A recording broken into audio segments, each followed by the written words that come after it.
Jai Guruji, Shukrana Guruji, going to read Light of Divinity, Day 3, the temple that Guruji built.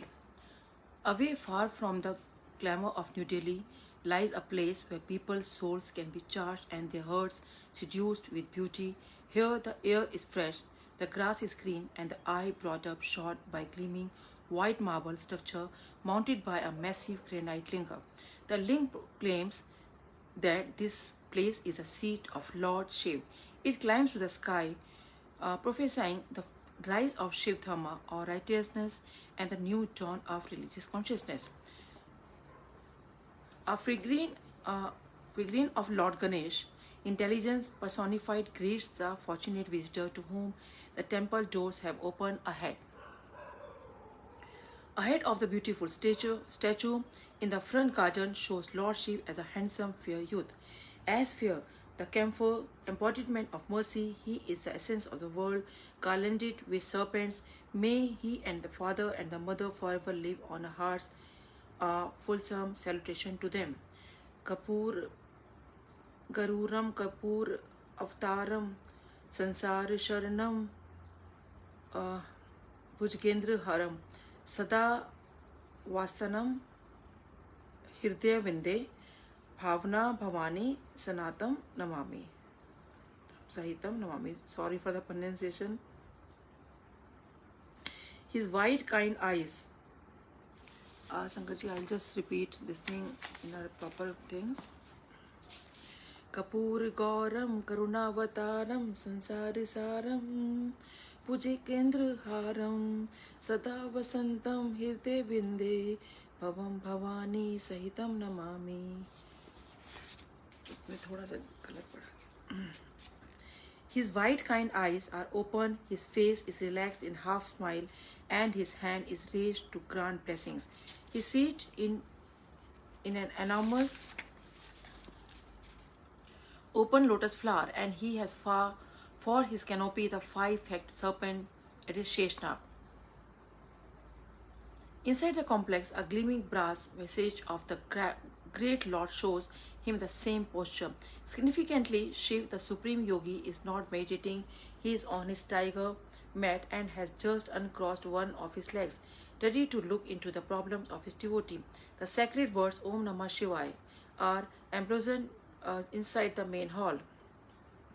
They offer an immortal promise that Lord Shiv's and indeed Guruji's help, for they are one and the same, is at hand to anyone who but trust him.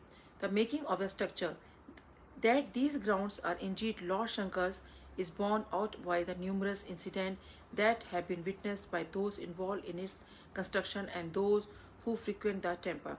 When the mandir was being built, the work faced many challenges, and each time these challenges were overcome miraculously, showing Guruji's involvement in every detail. At first, the ground had to be cleared of the curbs, trees, and boulders before any construction could be started. But around every bush and under every boulder were snakes and more snakes.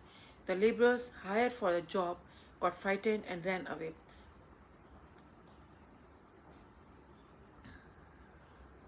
Undeterred, Raghubir, the Guruji's devotee who was overseeing the making of the mandir, hired more laborers, but again unable to tackle the huge number of snakes, they fled. Finally, Raghubir spoke to Guruji and told him of the problem.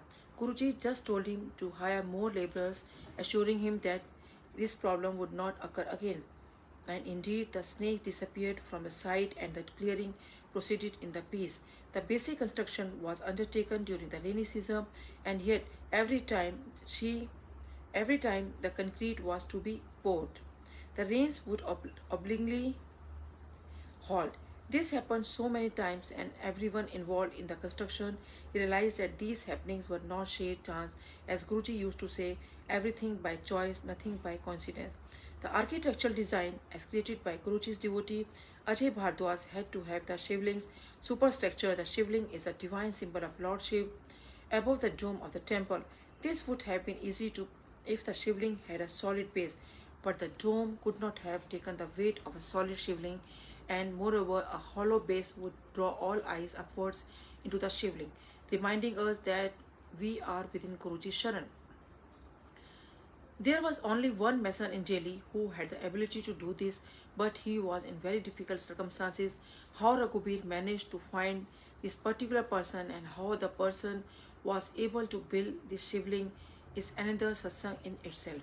Enough to say here that the sheer beauty of the architecture and engineering feats on display are testaments of Guruji's grace. The Bade Mandir is his seat of spirituality, the favored land of Shiv and Nanak. Here Omkar and Om are one, reflecting of each other timelessly. The temple welcomes the spirit of man forever, and he smiles at all who come. He blesses again and yet again, and the light of divinity shines ever brighter. Even the soil is miraculous. As the mandir and its surrounding were developed, it was clear that the place was and is indeed favored by Lord Shiv.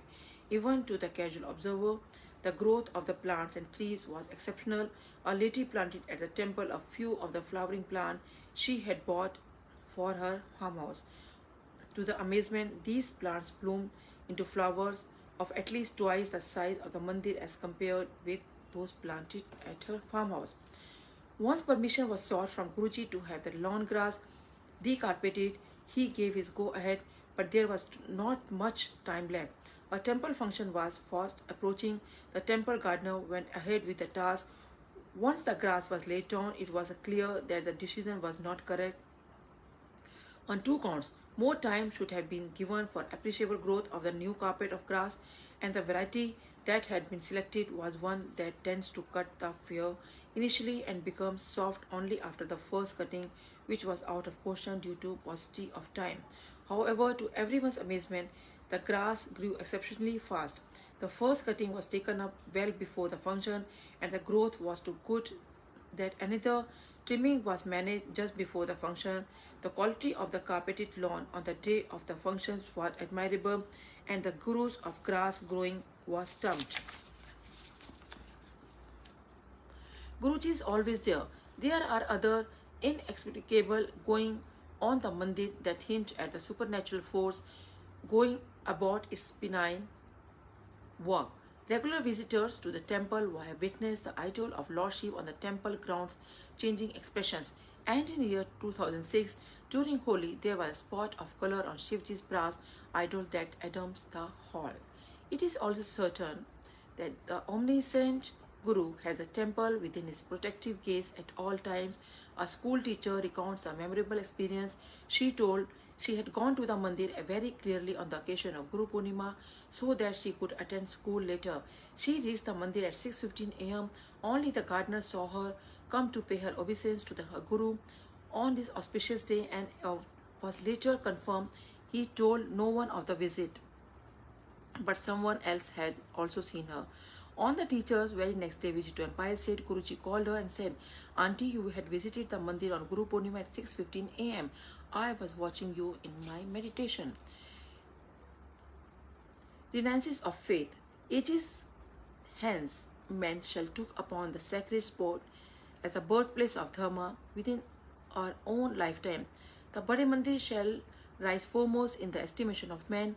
It shall herald a new dawn of spiritual consciousness and inaugurate through the men, women, and children. It blesses an era of goodwill among the mankind and peace among neighbor. For behold, the shivlings had risen again. Its its ascension proclaims the coming of deliverance. Those oppressed by the iron hand of the fate shall be released from the miserable bondage of disease and ignorance. Those born and subjugated by rampant evil shall find new strength and courage and win. The ocean of suffering shall be humbled by the small boat of faith and courage that braves its way through, its oars being the Sadguru's word and his grace. Om Namah Shivaya. The wayfarers shall cry Shivji Sada Sahai, and they shall find safe harbor. In time of crisis, the moments of searing agony, these words emblazoned in the temple, branded in their hearts and minds. Through Guruji's labor shall be their battle cry, their friend, their protector, their love, their soul guiding light. Dharma shall be caught in its climax, and they shall be saved. The mandir shall be the salvation of those who struggle through the material and psychological debris of a civilization at war with itself. Guruji's grace manifesting through the temple will heal them. In times to come, the mandir will testify to his being. The winds of the world shall carry his words. He shall be done, and the temple will remain as his lordship's mark of mercy on earth. May lordship allow all to come to his sacred grounds. May he grant all the wishes to those who come, and may the Sadguru forever keep us in his sharan. So Om Namah Shivaya, Shivji Sada Sahay. Om Namah Shivaya, Guruji Sada Sahay. So गुरुजी का मंदिर कैसे बना, इसके बारे में इसकी व्याख्या की गई थी यहाँ पे. सो सच में सच है कि कैसे देखिए वो शिवलिंग है, उसके नीचे कोई बेस नहीं है, और वो कैसे मंदिर, वो शिवलिंग कैसे बना. सो और घास कैसे इतनी जल्दी आ गई थी. गुरुजी चाहें तो कुछ भी कर सकते हैं, बस हमें खाली गुरुजी पर वो फेथ रखना है और वो अपने डिवोशन से भक्ति करनी है. तो इसी के साथ ही बहुत शुक्राना. जय गुरुजी, शुक्राना गुरुजी.